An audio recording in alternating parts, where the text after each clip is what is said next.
आप देख रहे हैं CG वॉइस 24 न्यूज। खबर हमारी, आवाज आपकी।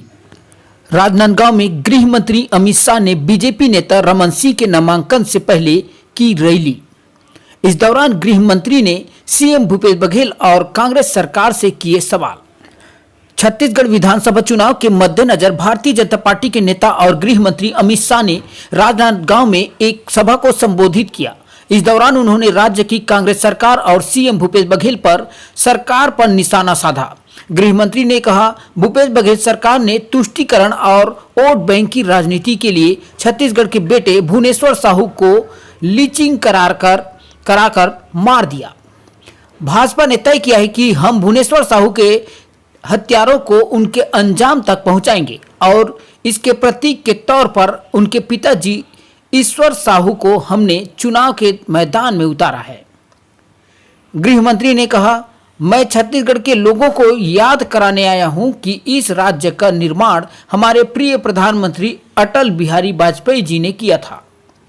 कांग्रेसी शासन के दौरान पुराना मध्य प्रदेश और छत्तीसगढ़ बीमारू राज्य की श्रेणी में आते थे, लेकिन जब यहां डॉक्टर रमन सिंह के नेतृत्व में हमारी सरकार बनी तो 15 वर्ष में इस बीमारू राज्य को विकसित बनाने का काम किया। अमित शाह ने कहा कि छत्तीसगढ़ की जनता कांग्रेस के भ्रष्टाचार से त्रस्त है और भाजपा को लाने का मन बना चुकी है।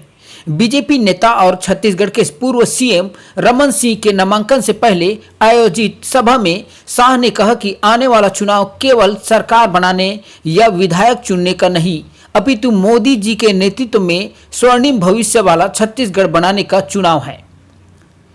बीजेपी नेता ने कहा कि कांग्रेस शासन के तहत मध्य प्रदेश और छत्तीसगढ़ बीमारू राज्य हुआ करते थे। अटल बिहारी वाजपेयी ने छत्तीसगढ़ बनाया और जब हमारी सरकार बनी तो डॉक्टर रमन सिंह सीएम बने और 15 साल के भीतर उन्होंने इस राज्य को उन्नत बना दिया। उन्होंने कहा कि भूपेश बघेल ने छत्तीसगढ़ को कांग्रेस के दरबार का ATM बना दिया रखा है।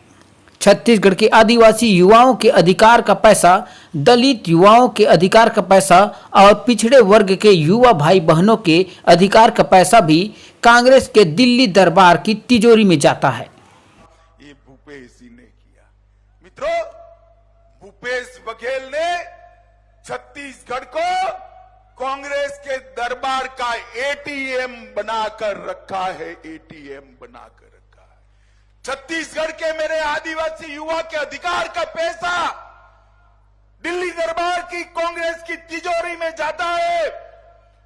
दलित युवा का पैसा दिल्ली दरबार की कांग्रेस की तिजोरी में जाता है और मेरे पिछड़ा वर्ग के युवा भाइयों बहनों का अधिकार भी ये इनके ATM के थ्रू दिल्ली में जाता है। और मैंने करप्शन का ऐसा, जैसे फूड चेन बनते हैं ना, कोई पिज्जा का फूड चेन बनाएगा, कोई पाव भाजी का बनाएगा, इन्होंने करप्शन का पटवारी से लेकर मुख्यमंत्री तक का पूरा करप्शन चेन बना दिया है जो दिल्ली तक जाता है।